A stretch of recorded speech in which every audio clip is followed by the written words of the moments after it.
Então tá certo, ó. Pessoal, muito boa noite para todos vocês. Tenho alguns recadinhos para passar para vocês antes da gente começar a nossa aula de hoje. Primeira coisa que eu quero saber de vocês é se conseguiram fazer todas ou a maior parte lá das solicitações da nossa tarefa. A Amanda não conseguiu fazer a ausculta, mas tem o esteto em casa, Amanda?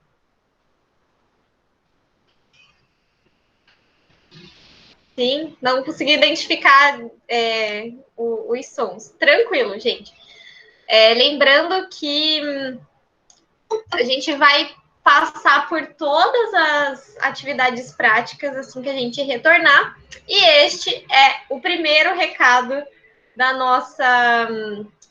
do nosso início de aula, tá? Então, deixa eu pegar aqui que eu anotei nossos recadinhos importantes. Não sei se vocês já receberam o calendário acadêmico atualizado, mas esta semana a gente recebeu um calendário ajustado para o momento atual.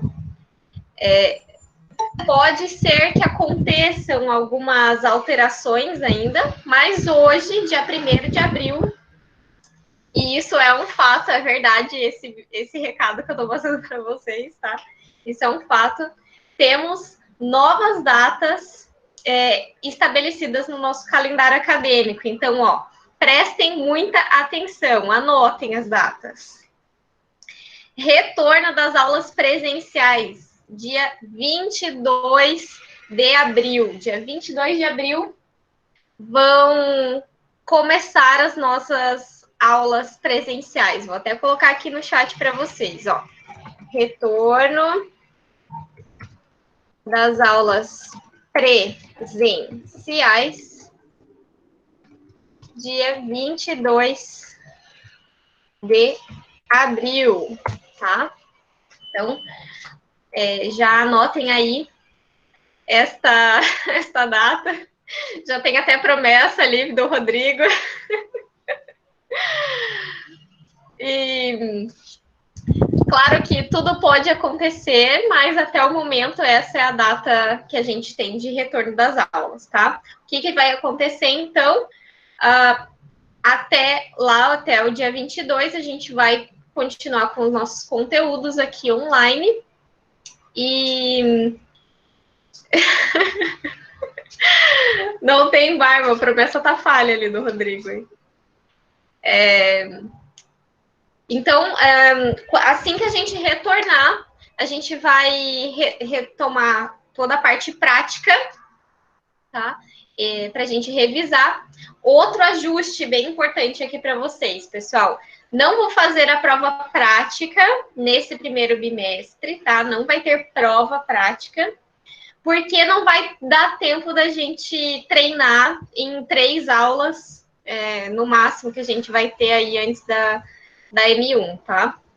Então, não tem prova prática neste bimestre, tá? Vai ficar a prova prática para o segundo bimestre, certo? Mais uma data importante para a gente, então, falando da M1, nós temos a nossa nova data da prova teórica da M1, que vai ser no dia 13 de maio, tá? Anotem lá a data, novo dia para a nossa avaliação teórica da M1, dia 13 de maio. Vou colocar aqui no chat também, ó. Prova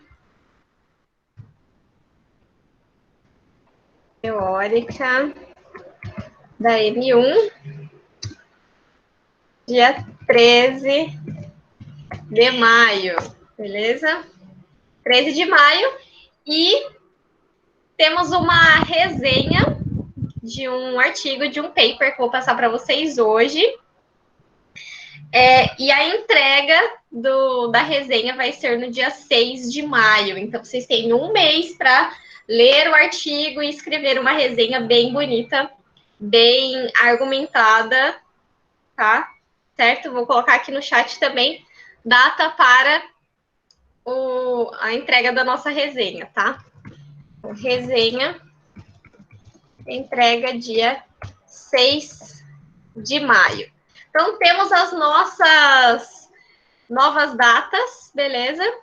Então, se a gente vai retornar para as aulas presenciais no dia 22 de abril, então nós vamos ter 3 encontros antes da M1 para a gente conseguir retomar nossa prática, tá? Então, eu espero que todos que puderem façam aquisição ou emprestem de alguém ou comprem o goniômetro de vocês. Levem também fita métrica, quem tiver em casa, quem não tiver também tenta emprestar de alguém, comprar uma fita métrica, que são basicamente os equipamentos que a gente vai precisar. E para aqueles que já tiverem ou que puderem também comprar o seu esteto e o seu esfigmo, fica a critério de vocês. A gente sabe que são equipamentos de um valor um pouco mais alto do que um goniômetro e uma fita métrica. Então, fica a critério de vocês fazer essa aquisição agora, ou se quiserem deixar mais para frente. Isso é extremamente uma decisão pessoal de vocês, tá bom? Mas quem tiver, leve para as nossas práticas. Quem não tiver, a gente tenta emprestar ali com o que tiver da faculdade para vocês treinarem, ok? Animados para a nossa aula de hoje, pessoal?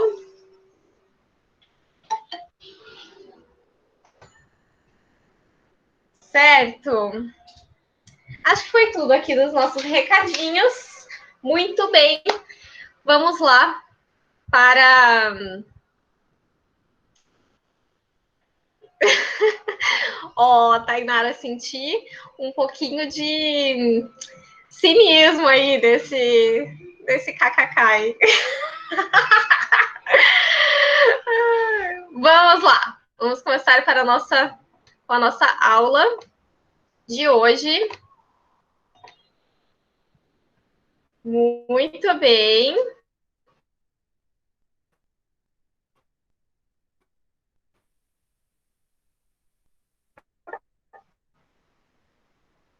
Como vocês falaram na...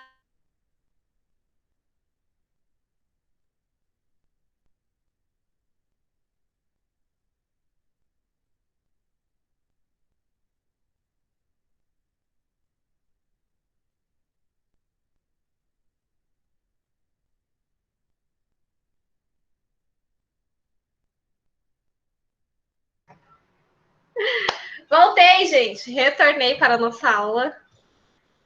Deu uma breve... Deu um breve caída brusca, assim. Era pegadinha, quase que não teve aula hoje. Muito bem.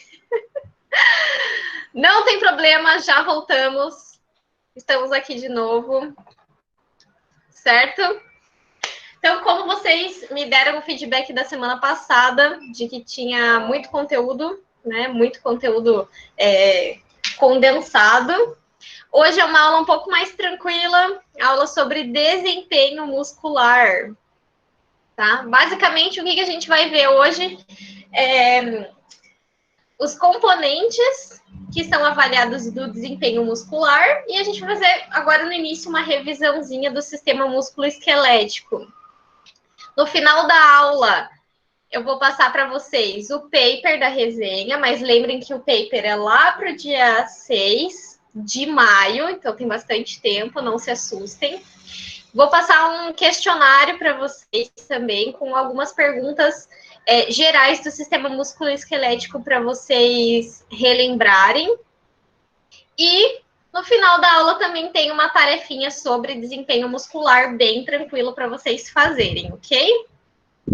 Então vamos lá. O que a gente tem aqui de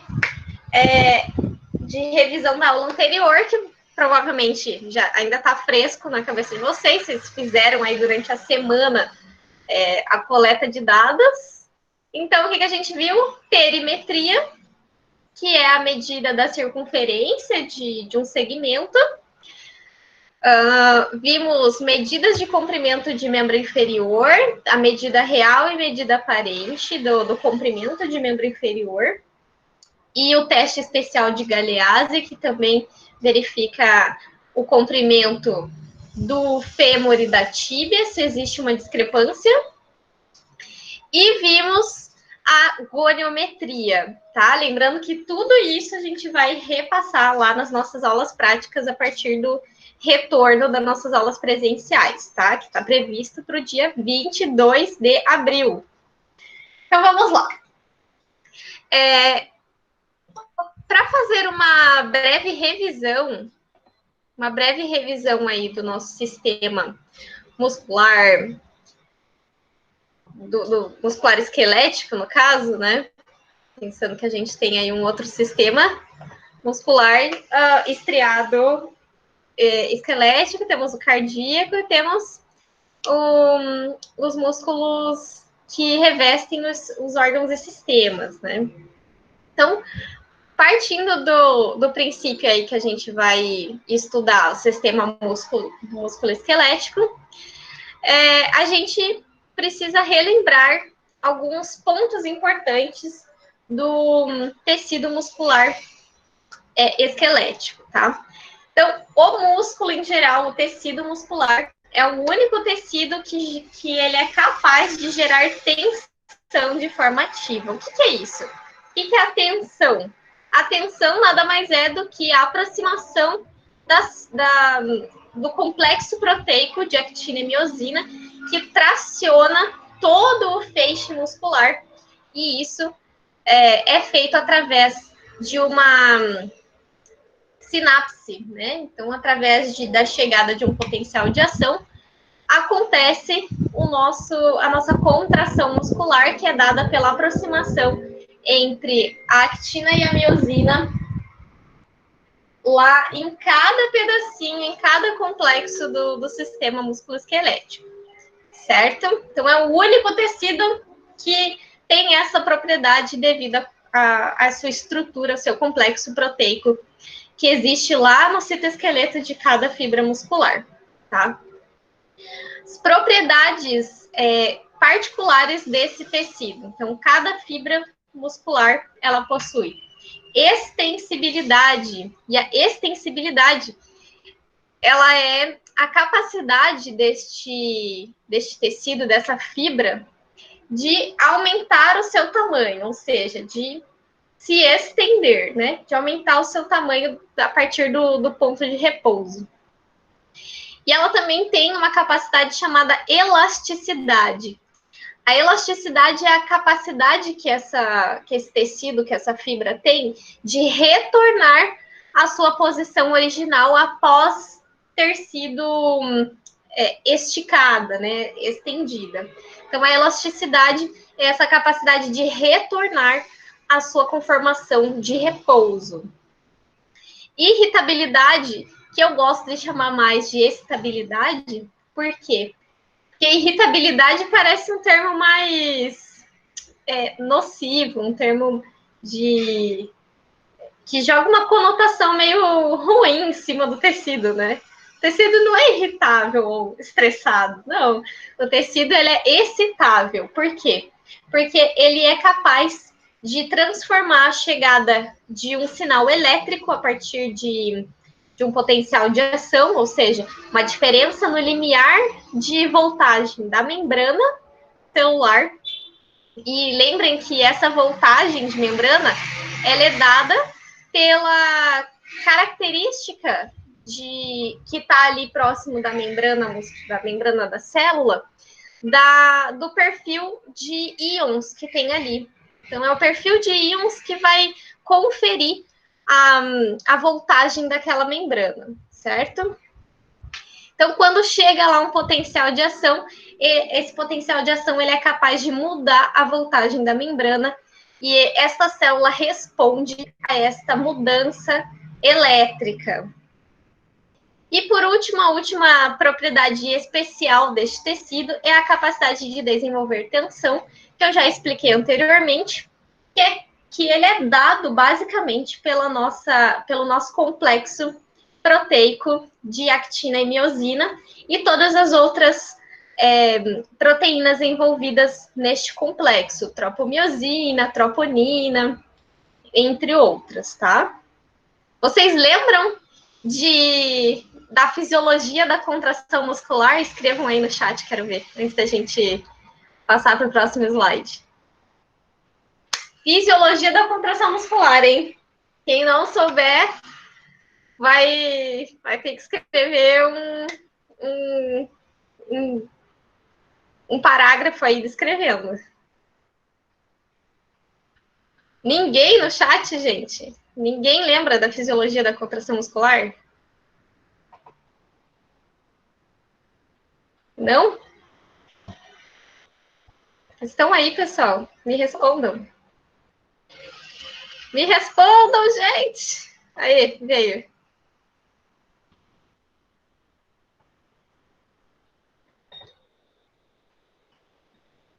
Lembro, mas não pede para explicar.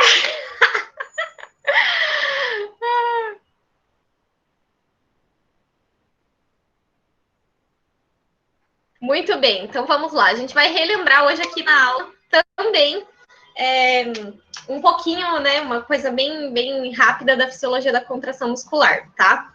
Então, só lembrando que por ter todas essas 4 propriedades, o nosso músculo ele é capaz de se contrair em resposta a um estímulo elétrico que chega lá pelo potencial de ação, certo? Essa resposta de contração, ela pode ser de 3 tipos, né? 3 tipos de contração muscular. Do tipo isométrica. Lembram o que é uma contração isométrica? Então, se a gente segmentar ali e ver a origem das palavras, iso quer dizer igual e métrica, a métrica mesmo, né? Então, que não vai mudar a métrica deste músculo. Então, isométrico, a gente não vai ter movimento articular causado pela contração deste músculo, tá? Então, uma contração que você vê a contração muscular, mas ela não gera um torque, um movimento articular, certo? Contração concêntrica, lembram disso? Contração concêntrica e excêntrica? Então, contração concêntrica é aquela que aproxima a origem da inserção do músculo, ou seja, ela vai encurtar, ela vai diminuir a distância entre o ponto de inserção e origem do músculo. Isso é o que a gente vê, por exemplo, na flexão de cotovelo. É o exemplo mais comum aí de contração concêntrica, né? Flexão de cotovelo. Contração excêntrica nada mais é que exatamente o contrário. Então, é um tipo de contração que vai freando o movimento ou que vai afastando a origem da inserção, e a gente pode ver o exemplo mais comum é a extensão do cotovelo quando parte de uma flexão, certo? Então, o cotovelo lá fez a flexão, foi para 90 graus, e agora a gente vai estender o cotovelo dos 90 até chegar aos 0 graus. Isso é uma contração excêntrica. Entenderam? Características de intensidade aí, ou de esforço físico mesmo, de trabalho desse músculo. Na contração excêntrica, o trabalho ele pode ser até 3 vezes maior do que na contração concêntrica. Por isso que vocês podem ouvir relatos aí dos pacientes de vocês, de que essas pessoas elas sentem mais dificuldade na descida de uma rampa ou na descida de uma escada, porque são movimentos que exigem a ativação excêntrica dos músculos lá dos membros inferiores, ou seja, precisa fazer um movimento de freio nos músculos ali envolvendo o quadril e joelho, para que essas pessoas façam esse movimento de descida. Então, elas sentem mais dor, porque o trabalho muscular de uma contração excêntrica, ele pode ser até 3 vezes mais esforço físico do que uma contração concêntrica. Beleza? Então, temos 3 tipos de contração muscular que a gente abordou agora, para vocês relembrarem, vocês já sabem disso, hein? E o nosso sistema muscular esquelético, ele apresenta 2 tipos de fibras, porém, já foi subdividido aí em 3 tipos de fibras, que é o tipo de fibra tônico e fásico. Tipo de fibra tônico é o tipo de fibra 1, que é aquelas fibras relacionadas à manutenção da postura, ou são aquelas fibras que apresentam as organelas do citoesqueleto dentro destas fibras musculares, elas têm estruturas que estão mais relacionadas à resistência ao esforço.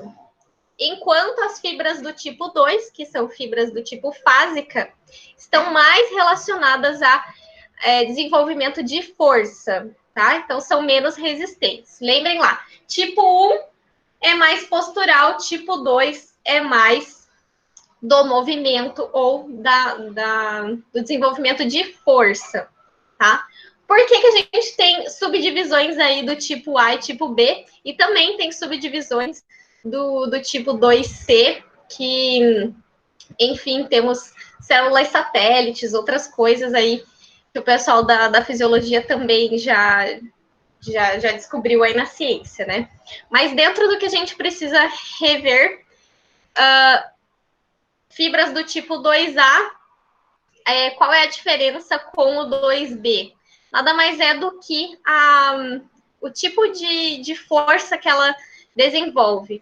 Então, temos o tipo 2A, que ela tem uma tensão mais mediana, enquanto a do tipo 2B, ela tem uma geração de força muito grande.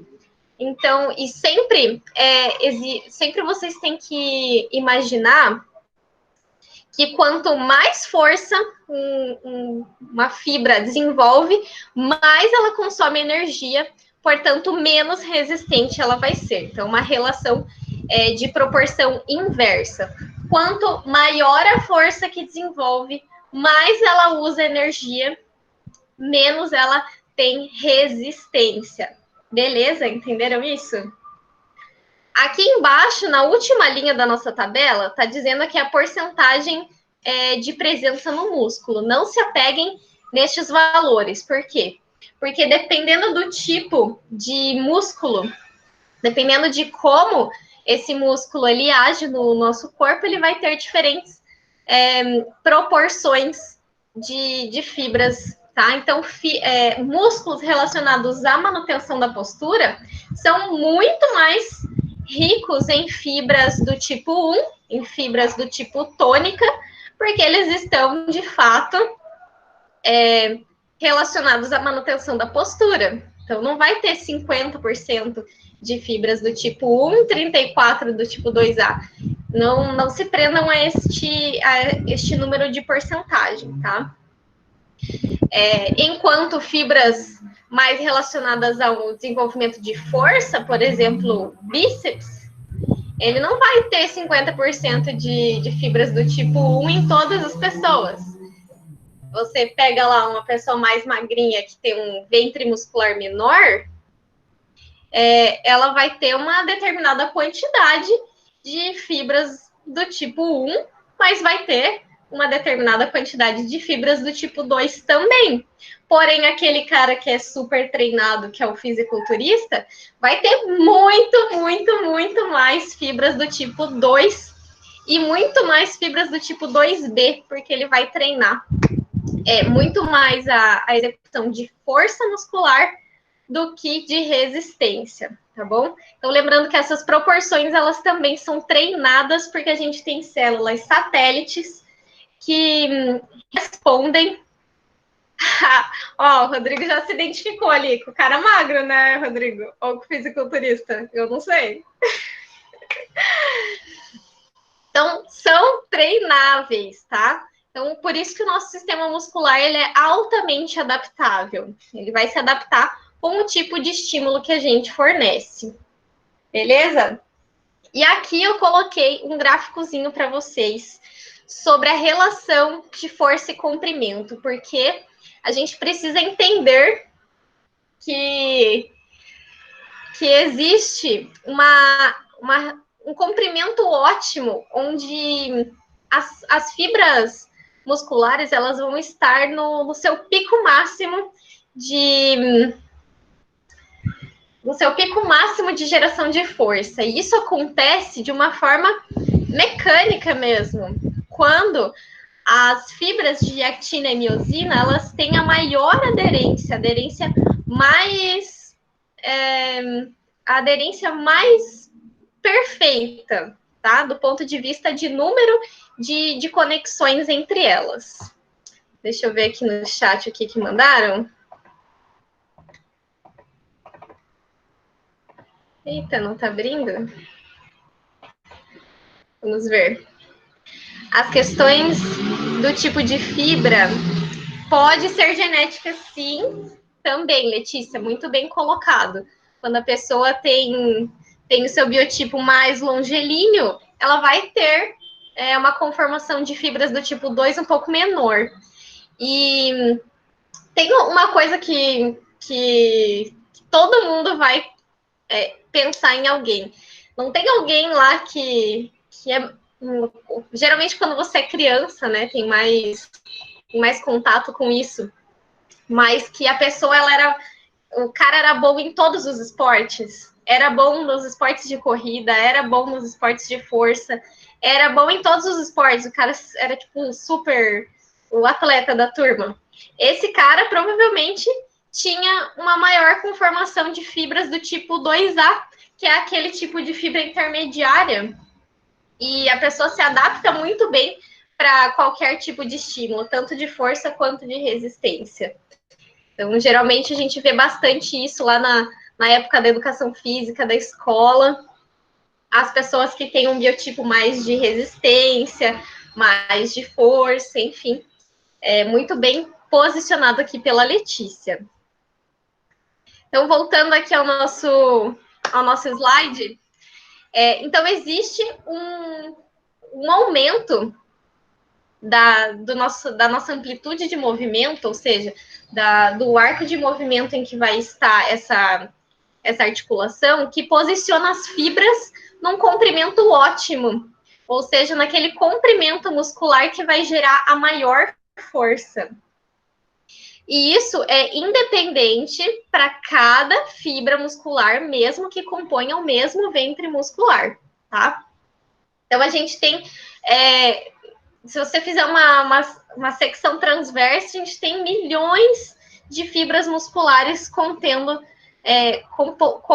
aquele ventre muscular. Para cada fibra existe um comprimento ótimo que vai gerar o máximo da tensão daquela fibra.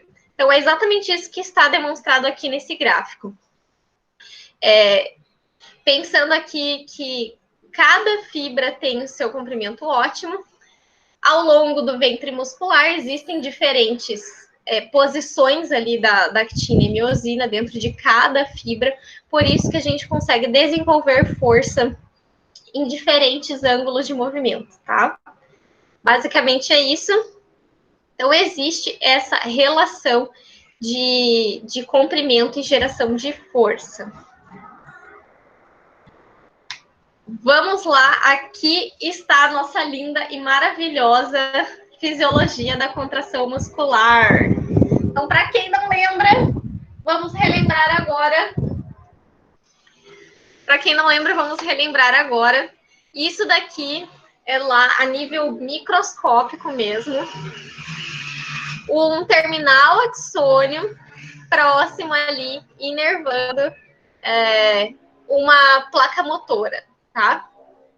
Basicamente vem o quê? Tem um sinal elétrico que vem caminhando pelo nosso axônio, chega lá no terminal axônio e vai liberar acetilcolina. Lembrem que a acetilcolina é um neurotransmissor, o neurotransmissor relacionado a contração muscular esquelética. Então, dentro lá do terminal do axônio, tem várias vesículas, várias bolsinhas cheias desse neurotransmissor que é a acetilcolina. Quando o potencial elétrico chega ali no terminal do axônio, ele faz com que essas bolsinhas contendo acetilcolina, elas sejam incorporadas à membrana e jogadas para fora, para o espaço ali para o espaço da placa motora. Essa acetilcolina que vai estar bastante concentrada ali no líquido extracelular, entre o axônio e entre a membrana da fibra muscular, ele vai se ligar a algo que se chama uma proteína de membrana, um receptor próprio para acetilcolina. Esse receptor vai conduzir, vai espalhar essa diferença de potencial de membrana para as laterais, né? E para toda a membrana ali ao redor. Essa diferença de linear da voltagem da membrana vai fazer com que ocorra uma grande entrada de sódio. Então, o sódio vai trazer mais cargas positivas para dentro desta fibra muscular. Com isso, a gente tem o quê? Esse potencial de membrana sendo transmitido ali pelo túbulo T, que são essas curvinhas que a membrana faz para dentro da fibra muscular. Então, a gente vê lá que a fibra muscular é um monte de tubo, só que se você olha mais perto, lá para a membrana mesmo, você vê uma série de infiltrações de membranas que chamam túbulos T. O que tem nesse túbulo T? Tem um receptor chamado DHP. Esse DHP, ele está estritamente ligado aos canais de rianodina, que vão sensibilizar o retículo sarcoplasmático. Então, pensem que lá dentro do citoplasma da fibra muscular existe um retículo sarcoplasmático. Nesse retículo está concentrado todo o cálcio que vai ser utilizado na exposição do sítio de ligação da miosina na actina. Então, quando chega o potencial de ação, ativou o canal DHP, que ativou o canal de rianodina e liberou o cálcio para o citoplasma aqui da fibra muscular, então vai ter muito cálcio disponível aqui nessa região. E o cálcio, vamos aqui para a nossa imagem aqui de baixo, o cálcio, ele é o íon que vai fazer a contração acontecer. Se não tiver esse cálcio, não tem contração muscular, tá? Então, o cálcio vai chegar ali, ele tem uma boa adesão com a troponina, e isso vai fazer com que se movimente essa conjunção proteica, né, que é da troponina, tropomiosina e a actina. Quando o cálcio se liga, existe uma modificação na posição dessas proteínas. Essas proteínas, elas mudam a sua conformação e expõem o sítio de ligação da actina. E aí, como a miosina já está ali perto, ela vai se ligar com esse sítio de ligação da actina. Quando a miosina se ligou na actina, tudo isso se movimenta e todo mundo faz ao mesmo tempo o movimento de contração e da cabeça da miosina. Para que isso aconteça, precisa ter energia, precisa ter ATP, tá? Então, basicamente, aqui é a nossa fisiologia da contração muscular. Resumo bem simples. Resumo agora, prestem atenção. Chegou o potencial de ação faz liberar cálcio, o cálcio faz a exposição da actina, que liga na cabeça da miosina e acontece a contração muscular, beleza? Este é o resumo. Potencial de ação, libera cálcio, o cálcio expõe a actina, ligou na miosina e teve a contração muscular. Certo? Todo mundo pegou aqui o resuminho da fisiologia da contração? Yasmin, travou para você? Vamos ver. Todo mundo conseguiu acompanhar, pessoal?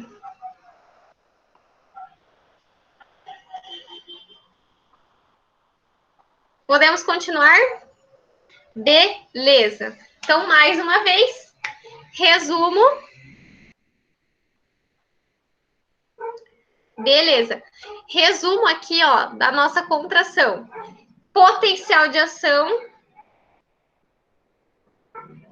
Potencial de ação libera cálcio.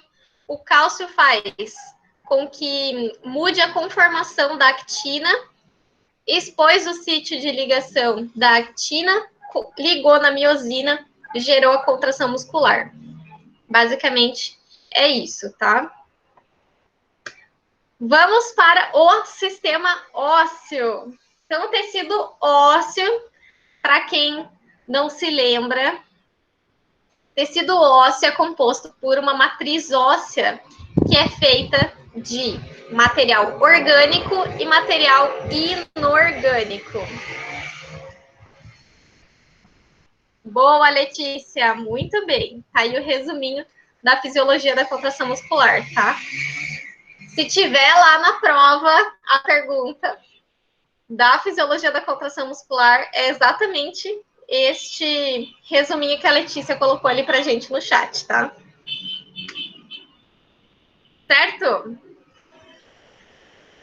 Então, voltando aqui para o nosso sistema ósseo, beleza? Então, tecido ósseo é composto por uma matriz orgânica. Matriz orgânica é composta lá de colágeno, proteoglicanos e proteínas de adesão.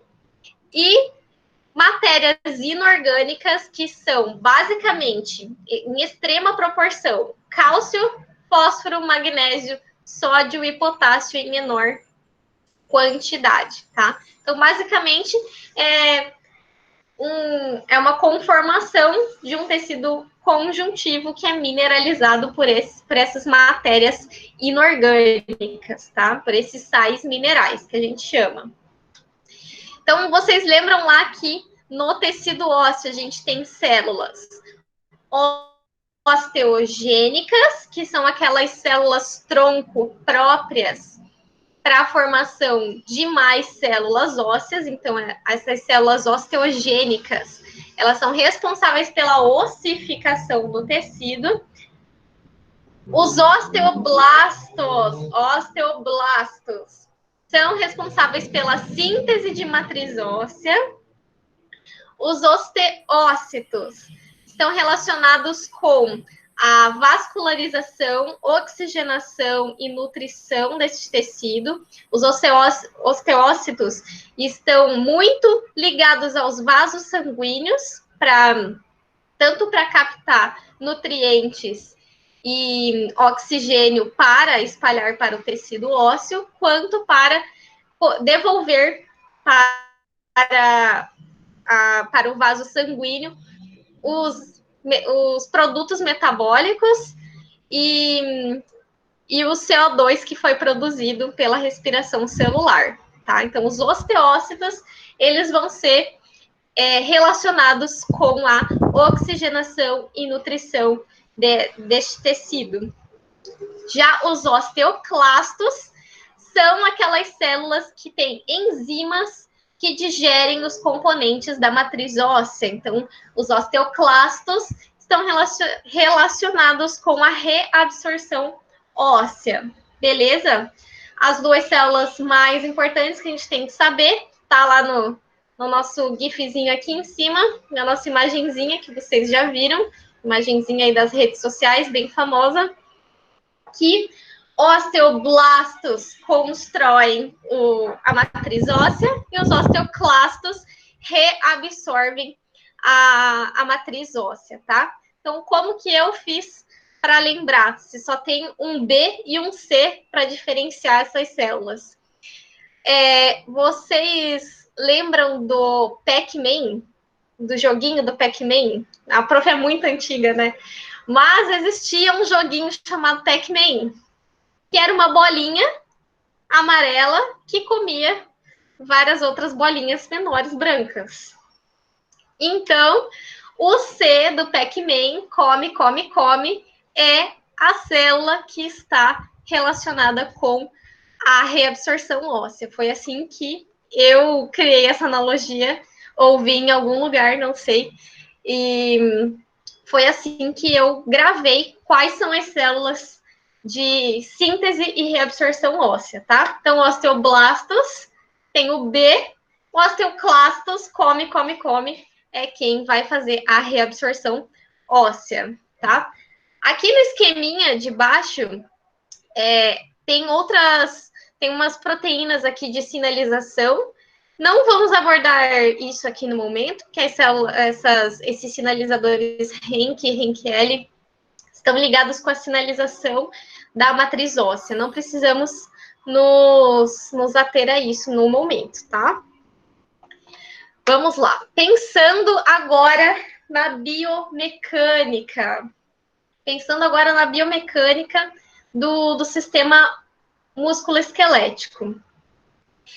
Temos um cara chamado Wolff, que ele descreveu que as tensões impostas no tecido ósseo são responsáveis pela modificação do tamanho, formato e densidade deste tecido. O que isso quer dizer? Que o tecido ósseo, ele responde de forma mecânica às tensões, ou seja, tanto ao impacto quanto ao estiramento deste tecido, e ele se modela de acordo com a resposta mecânica que for colocada a este tecido. Então, pensem vocês que se a gente não tem impacto de reação contra o solo, a gente não tem depósito de matriz óssea. Por isso que quando a gente tem um paciente com osteoporose, a gente indica para esse paciente se movimentar, caminhar. Por quê? Porque o impacto vai fazer com que aumente a adesão, aumente o depósito da matriz óssea, aumente o depósito de sais minerais nesse tecido, tá? E isso é descrito pela lei de Wolff. Também, por outro lado, vocês lembram lá da anatomia que a gente tem nos ossos acidentes ósseos? Então, esses acidentes ósseos, eles existem, tá? Então, por que o osso ele não é bem retinho, bem linear, bem tubular? Porque ele tem umas deformações e cada um tem as deformações ósseas de forma individual. Porque o tecido ele responde à adesão às cargas impostas pelos tendões em resposta à contração muscular. Então, cada acidente ósseo nada mais é do que a região onde está inserida, ou é a região onde vai originar ou se inserir um tendão de um músculo relacionado àquele segmento ósseo, tá? Então, cada tuberosidade, cada pedacinho do nosso osso, ele não existe lá, aquele acidente ósseo não existe por acaso. Ele tem uma função e ele responde a uma maior mineralização daquela região onde está inserido algum tendão, tá bom? Aqui o que a gente tem descrito? Quando um osso é estimulado mecanicamente, existe um aumento da atividade dos osteoclastos. Lembra que o osteoclastos come, come, come. na área pressionada e aumento da atividade osteoblásticas, ou seja, a síntese na área contralateral, tá? Então, aqui a gente vê nessas duas imagens que as forças mecânicas que são exercidas sobre o osso, elas fazem a remodelação, ou eles moldam de uma forma... bom, me perdi aqui nas palavras. Mas as reações mecânicas fazem a formação óssea, tá? Então, o osso ele vai se moldar de forma a responder aos estímulos mecânicos que a ele chegam, ok? Então, aqui eu tenho esse esqueminha que basicamente dizem pra gente, por exemplo, dá pra gente imaginar alguns feixes musculares e alguns tipos de tensão que são aplicadas no tecido ósseo. Tá? Então, o que a gente tem aqui? Temos tensões longitudinais. Tensões longitudinais, o nosso osso está extremamente preparado para esse tipo de tensão, porque desde que a gente nasceu, desde criança, a gente sofre o efeito da gravidade. E a gravidade é uma força longitudinal que nos puxa em direção à Terra.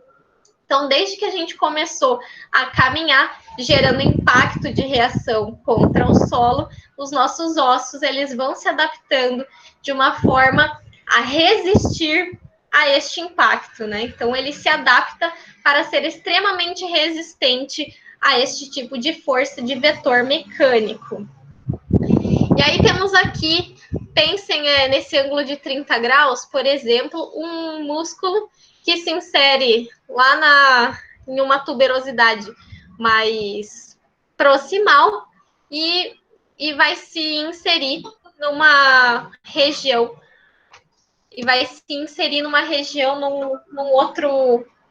num outro osso que compõe aí essa articulação. Então, basicamente, esta região da tuberosidade ela vai ser um pouquinho mais abaulada, porque vai ter que ter mais depósito de minerais ósseos, e com isso vai acontecer lá aquela tuberosidade, vai aumentar a densidade óssea naquela região de inserção, tá? De origem, no caso desse tendão, certo? E também, dentro da lei de Wolff, nós temos o conceito de efeito piezoelétrico. Então, o efeito piezoelétrico, ele é causado pelo atrito entre o tendão sobre o periósteo, que é aquela camada que recobre o osso. Esse atrito que cria um campo elétrico na membrana e torna essa membrana mais permeável ao íon de cálcio, tanto que vai estar ali dentro das fibras mesmo, dentro das células do tendão e do periósteo, quanto aquele cálcio que vai estar circulando pelo líquido extracelular por qualquer motivo. Seja ele porque essa pessoa tomou mais derivados de leite ou tomou uma cápsula de cálcio, não importa a fonte. O atrito do tendão vai deixar a membrana óssea mais permeável ao cálcio. Por isso também que a gente recomenda para quem tem osteoporose, por exemplo, fazer uma caminhada e se movimentar, porque tanto o impacto quanto a contração muscular vão ajudar na mineralização óssea. Então, extremamente importante para esse tipo de caso, tá? Mais um conceito na biomecânica são as alavancas. Quem lembra das alavancas? Quem estudou lá na biomecânica? Vocês tiveram biomecânica já? Não perguntei, né? Me digam aí no chat. Tiveram biomecânica? Estão tendo ali, já que respondeu. Mas, então, a gente tem todo o nosso sistema músculo-esquelético, ele funciona através de alavancas, porque nós temos articulações compostas aí, no mínimo, de 2 ossos, e temos o músculo que vai fazer com que essas duas estruturas se movimentem. Isso é uma característica de alavanca. As alavancas, elas são classificadas de acordo com a posição entre os seus componentes, que é o eixo, ou seja, o ponto onde vai acontecer o movimento rotacional, a força, o braço de força potente e resistente e o ponto fixo. Então, existem alavancas de 3 ordens. Alavanca interfixa. Interfixa, por quê? Porque o ponto fixo, ele está entre os 2 braços, tanto de força quanto de resistência. Temos o tipo de alavanca interpotente, que o nosso eixo ele vai estar ele vai estar do lado do braço de força potente, e a interresistente, quando o nosso eixo está para o lado do braço de força resistente. Mas do ponto de vista do nosso corpo, como que a gente aplica essas alavancas? Aonde elas estão? Quem são elas dentro do nosso corpo? Então, a alavanca de primeira ordem, que é a interfixa, a gente tem aqui, como, por exemplo, os músculos que sustentam a nossa cabeça aqui na nossa cervical. Por que ele tem uma alavanca interfixa? Porque o nosso ponto fixo vai ser a nossa cervical, o nosso braço de força potente vai ser o próprio músculo, e o nosso braço de força resistente vai ser o peso do crânio. Tá? Então, para movimentar, por exemplo, para fazer a extensão da cervical, a gente vai ter um movimento de uma alavanca interfixa. Quando a gente tem uma alavanca de segunda ordem, que é a interresistente, o nosso ponto fixo, ele está, por exemplo, aqui na base do pé, lá na ponta do pé. O nosso braço de força potente, ele vai ser o tríceps sural, por exemplo. Então, quem faz a força é o nosso tríceps sural. E quem vai ser a resistência vai ser o comprimento do pé. Ou, no caso, o impulso do nosso membro superior para cima, do nosso corpo inteiro para cima, né? Mas o nosso braço de força sempre vai ser o músculo, certo? Então, aqui, neste caso, a gente tem um tipo de alavanca interresistente, onde o nosso braço de resistência, ele é maior do que o nosso braço de potência. Por outro lado, nós temos as alavancas de terceira ordem, que são as interpotentes. Ou seja, se ela é interpotente, a potência é maior do que a resistência, perfeito? Então, nós temos aqui como exemplo o nosso membro superior, nosso bíceps. Então, nosso ponto fixo vai ser a articulação do cotovelo. O nosso braço de potência, ele está aqui, né? Se insere aqui na parte mais proximal do antebraço. E a nossa resistência vai ser o que estiver sobre a mão, tá? Então, o posicionamento aqui da alavanca do bíceps é um tipo de característico de alavanca interpotente, certo? Então, aqui são os tipos de alavanca que a gente tem no nosso corpo, que todos os nossos músculos trabalham de formas de alavancas.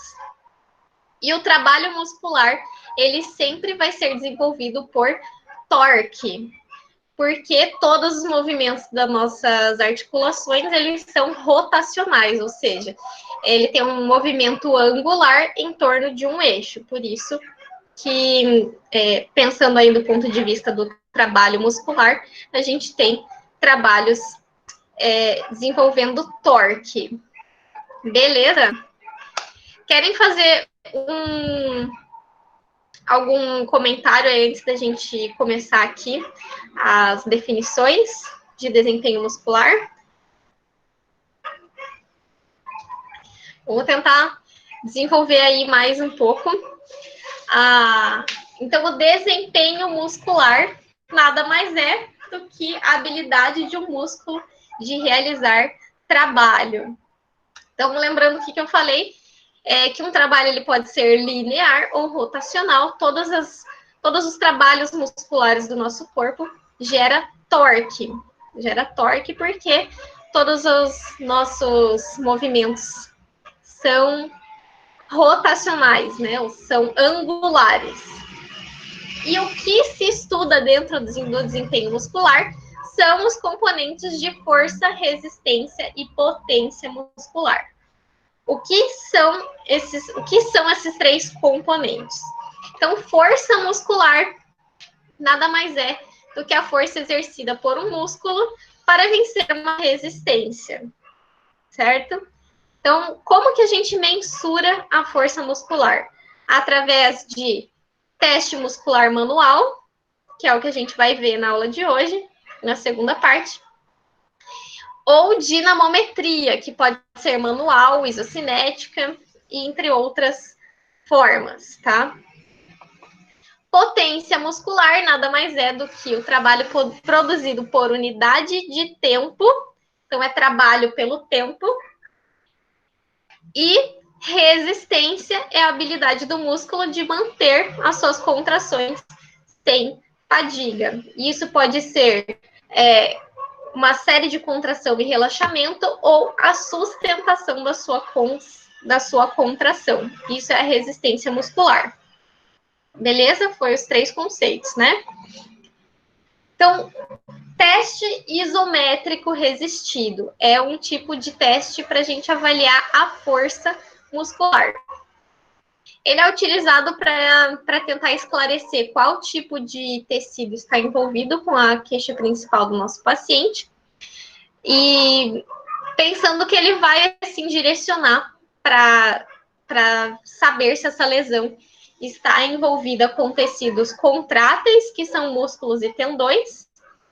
Então, músculos e tendões vão responder ao teste isométrico de uma forma positiva. Então, quando você testa a isometria, que é a contração do músculo sem desenvolver um movimento da articulação, e gera dor, isso é um teste positivo. Porque a contração muscular gerou desconforto e isso relaciona de uma forma positiva aquela lesão ao tecido contrátil.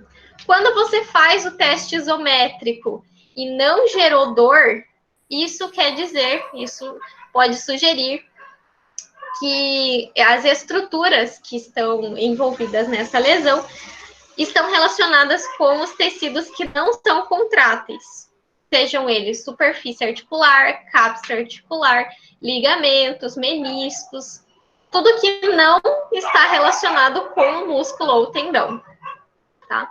Então, aqui embaixo a gente tem basicamente isso que eu descrevi para vocês.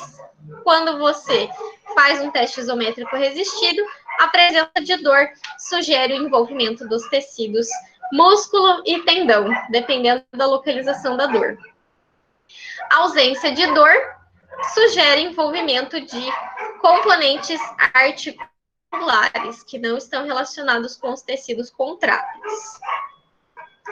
Então, basicamente, as técnicas vão ser as mesmas que a gente vai ver no teste muscular manual, que a gente vai ver agora no próximo bloco da aula. Porém, não vai ter a excursão no movimento angular. Então, vai ser basicamente testar o movimento, testar a contração muscular sem que haja o movimento, tá? Dentre os achados do teste isométrico, qual que pode ser o achado desse teste? Pode apresentar uma dor forte ou uma dor fraca. Ou ainda pode não apresentar dor, dependendo do tipo de lesão que você estiver avaliando, tá? Teste muscular manual foi descrito lá desde os primórdios do tempo, desde 1900. Os primeiros autores que descreveram o teste muscular manual foram Wright e Lovett, que eles que criaram aquela graduação de força muscular que envolve a resistência e a gravidade. Depois, Kendall, no livro lá de provas e funções musculares, descreveu bem detalhadamente, e mais recentemente aí Montgomery, que escreveu as graduações que a gente conhece atualmente, aquela de 0 a 5. Até me lembro que na primeira aula, eu falei para vocês de uma escala de 0 a 4, mas eu me equivoquei lá naquele momento, e realmente a graduação do teste muscular é de 0 a 5, tá? Tanto descrito lá pelo Kendall, quanto em outros sistemas de avaliação. Então, de uma forma para padronizar, a gente tem essa graduação de 0 a 5. Beleza? Então, aqui, ó, esta é uma escala que está disponível lá no livro do Sullivan, porém, a escala mais aceitável e praticável é essa escala de 0 a 5 na graduação, como essa daqui da Medical Research Council, onde 0 não se percebe nenhuma contração, não tem nenhuma contração visível naquele tecido muscular. Grau 1, existe um traço de contração sem produção de movimento, então você visualiza a contração daquele músculo, porém não é suficiente para acontecer o movimento. Grau 2, tem uma contração fraca e produz movimento a favor da gravidade. Então, se não tiver gravidade, existe movimento. Por exemplo, o movimento se arrastando sobre a superfície da mesa, da maca. Grau 3, movimento contra a gravidade. Grau 4, movimento contra uma resistência leve. E grau 5, quando existe um movimento contra uma resistência grande, contra uma resistência mais importante, certo? Essa é a graduação que vocês vão avaliar de força muscular. Outros métodos de avaliar força muscular que não somente o teste muscular manual. Temos dinamômetros. O que são isso? Dinamômetros são dispositivos que calculam a força desenvolvida por um determinado músculo. Então, o dinamômetro manual a gente tem diversos tipos. Aqui eu coloquei 2 tipos para vocês, mas tem das mais variadas formas de apresentação, até com balança mesmo, até com balança dá para fazer alguns tipos de avaliação. E, por exemplo, este aqui de cima é um dinamômetro que você coloca entre a mão do fisioterapeuta e o segmento que for ser avaliado, como está demonstrado aqui embaixo. Essa é uma imagem de um amigo meu, da Pterion Lab, aqui de Balneário.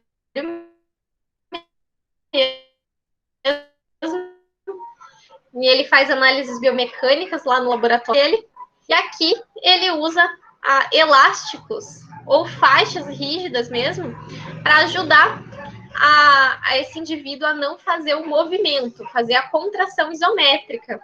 No caso aqui da parte da flexão do quadril, vai estar avaliando a força do ilho-psoas, principalmente. Então, para que não haja movimento e que não dependa apenas da sustentação da força do terapeuta ali em cima, segurando, ele usa essas faixas rígidas ou bandagens elásticas bem fortes para resistir ao movimento e testar o quanto de força está sendo aplicada contra essa superfície e vai coletar o grau, o número da força que foi expresso. Essa força ela pode ser mensurada em newtons, que é o dado numérico de força, né, a unidade numérica de força. Pode ser dada por quilogramas, que a gente vê em balança, ou nesse dinamômetro aqui também. Enfim, existem algumas formas de apresentação e é importante avaliar sempre com a mesma medida, sempre com a mesma unidade de medida. Esse daqui, ele é um dinamômetro que avalia a força de preensão manual. Então, basicamente, ele vai ser utilizado só neste caso, né? Enquanto este tipo de dinamômetro digital, ele consegue se aplicar em vários segmentos corporais. Então, a técnica é basicamente o que a gente viu ali, né? Colocar o dinamômetro sobre o segmento que vai ser avaliado e o terapeuta deve manter ali bem posicionado, evitando o movimento articular. Os resultados que você pode ter é o cálculo de torque, que você pode mensurar lá a força que foi desenvolvida pela distância, a distância, no caso, entre o dinamômetro e o eixo articular. Tabelas normativas até tem para diversas populações, dependendo do sexo, da idade, da composição corporal, porém, não existe uma boa confiabilidade, não tem dado estatístico significativo para comparações dessas tabelas normativas, então não indico o uso comparativo. Mas é extremamente interessante para comparar com o lado contralateral que não foi afetado pela lesão, por exemplo. Então, a gente tem o quê? Que diferenças entre 10 e 20 graus? Diferenças entre 10 a 20% entre um membro e outro de geração de força pode já dar um indício de anormalidade, e acima de 20% de diferença de desenvolvimento de força entre um lado e outro já é certeza de anormalidade, precisa buscar restabelecer o equilíbrio de força entre os dois segmentos, né, entre os dois membros, para deixar um equilíbrio de geração de força muscular. Certo? Temos dinamômetros isocinéticos. Esse aqui, para quem não se lembra, deste cara muito bacana, Anderson Silva, nosso lutador, fazendo um teste de dinamômetro isocinético. Este estilo aqui se chama Biodex, é o nome da marca deste dinamômetro. Existem outros tipos, Cybex, enfim, e outras marcas, mas basicamente o que ele é? Vamos segmentar lá a palavrinha isocinética. Isocinética nada mais é do que manter a mesma velocidade. E a velocidade, neste caso de um movimento articular, é de graus por segundo. Então, esse tipo de aparelho, de máquina, ele vai controlar a velocidade do segmento que vai fazer o movimento articular, resistindo e mensurando o esforço do paciente, de modo que a velocidade seja constante. E, basicamente, nós temos lá velocidades de 60 a 180 graus por segundo, são velocidades de indivíduos sedentários. Para atletas, dependendo do tipo de segmento, é claro, são avaliados aí mais de 180 graus por segundo. E sempre esse dado, esse resultado vai ser dado em graus de força por metros, né? Então, em newtons por metro. E aí, aqui, eu até coloquei algumas coisas sobre teste de 1RM, mas como não é um tipo de teste que a gente costuma aplicar com muita frequência, eu acho que dá para a gente passar. Vou só passar o que é o teste de 1RM para vocês. Basicamente, existia lá um programa que avaliava quanto de carga uma pessoa conseguia levantar,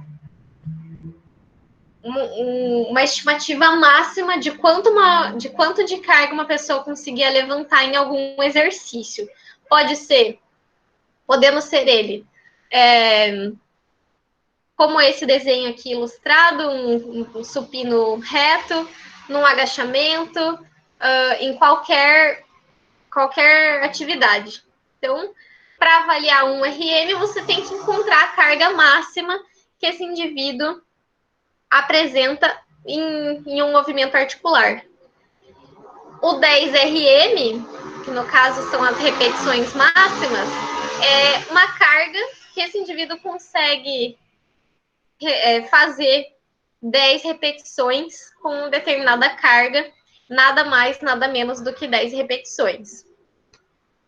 Então, existem alguns programas de treinamento com esse tipo de técnica de avaliação muscular, e existem equações como essa daqui, equações de Britsky, que quando você não consegue atingir a carga que dá exatamente 10 repetições, mas você quer saber qual é a carga que esse indivíduo consegue realizar em uma repetição máxima, que aí não é repetição, né? Só é repetição quando é mais de uma. Então, em uma contração voluntária máxima, por isso está CVM aqui em cima, em uma contração voluntária máxima, a gente usa essa fórmula de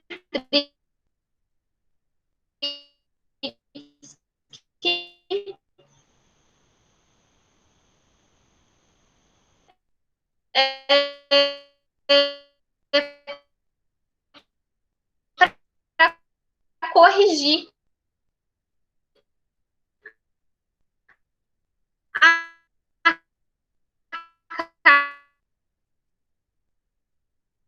carga que esse indivíduo está desenvolvendo. Então, você pega a da carga máxima que esse indivíduo consegue fazer. Está travando muito. Travou aqui no finalzinho, pessoal.